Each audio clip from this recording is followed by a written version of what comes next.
Hey everybody, it's Nick from Hawk Pro Detailing, Heber City, Utah. I apologize for the wind. I'm a little sick. I apologize for my voice. But what I won't apologize for is telling you about my counter-rotating brush machine, the Brush Pro 10, and how amazing it is at cleaning WeatherTech floor mats. This is a typical WeatherTech mat. It's trashed, it's got dirt, soil. It's the kind of thing that once you clean it, it doesn't look clean anymore. The first step here is going to be the way you clean it. If you had a foam cannon here, if you had a better way of distributing your chemical, that's great. This is just what I had on me today.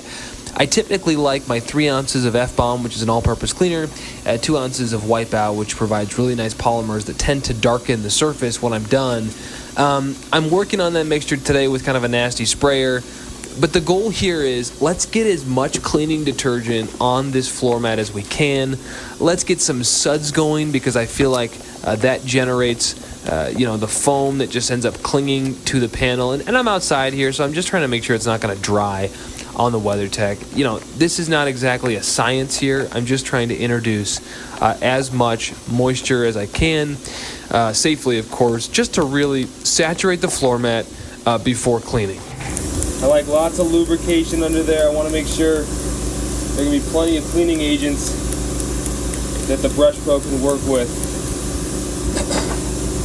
And then put it on. This is the Brush Pro in action. This is a professional carpet cleaning tool that is meant to agitate fibers, pull up dog hair, and yet look at this heavy-duty machine with the counter-rotating brushes spinning even when I'm not doing a thing. I'm moving it back and forth here just to give the brushes different angles at which they can attack certain creases. I mean, this is getting into those little lines you can see, and it's getting into just all that dirt that wants to stick into the pores of these WeatherTech mats. These WeatherTech mats, I like to tell customers, they are taking a beating for you and protecting your carpet. So expecting them to look perfect is unrealistic, but we can clean them exceptionally well.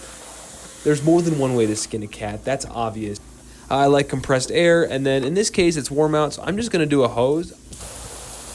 I like to blow everything off with a compressor. I like to rinse everything off with a hose. Sorry for the sloppiness there. And I like to just see, okay, what's left over? What do I need to touch up to make this either presentable or, a total grand slam for my customer? And so I just, it's warm out. Let's get the hose out. Let's rinse it off and then go from there. All right, you guys, you be the judge. I sprayed my all-purpose cleaner here. Usually I like a degreaser and a high dilution of rinseless wash. I'm experimenting today. I ran out of Wipeout, so I've got F-Bomb in there with Optimum No Rinse. I did like 4 ounces of Optimum No Rinse. These are not dressed mats, right? That's the thing you have to keep in mind. If you're going to dress a mat up and make it look super perfect, I have not found in my experience a way to do that without making them slippery and unsafe. I always tell my customers, clean is clean. It may not look brand new, but there's no doubt when you inspect that particular mat into all those little nooks and crannies, like, it's clean. Yeah, I mean, maybe there's a little bit of, dirt around some of the edges, but, and I cleaned this one as well, and I'm proud of these. They're not perfect, they're not shiny, but gosh, does that Brush Pro get into there and do a nice job. I recommend the F-Bomb Wipeout mix where you're cleaning and the polymers are leaving that rubber just a little bit darker. I tried O&R, it doesn't seem to do as much on the darkening side, but great little tip for you guys. If you want to be stupid and buy a Brush Pro, it might actually help. And now we see the WeatherTech mats in their natural environment. No, in all seriousness, guys, this is the vehicle I detailed. Yukon Denali. Of course, no before photos, but y'all know out there, a vehicle doesn't look like this when you get it, even a vehicle that's taken care of. Definitely worked hard to dial this bad boy in. You can see the floor mats in there. I did the back ones as well, and just grabbing some dirt and stuff out. But, this was an unwieldy beast. I had to flip back these seats, which you can see are pretty clean here, to get that big WeatherTech out. But I cleaned that one as well. And just another look. I sent these videos to the customer, but just so you guys know, I don't just sit out here with Brush Pros and just talk about random equipment that most people are never going to buy.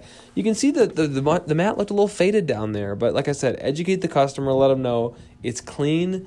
This kind of thing does happen, and look how clean the rest of your vehicle is. In this case, it was a pre-sale detail. I am 100% confident that this vehicle is going to sell and sell quickly. It is a vehicle that was used and abused, so to speak, I guess, but it cleaned up so nice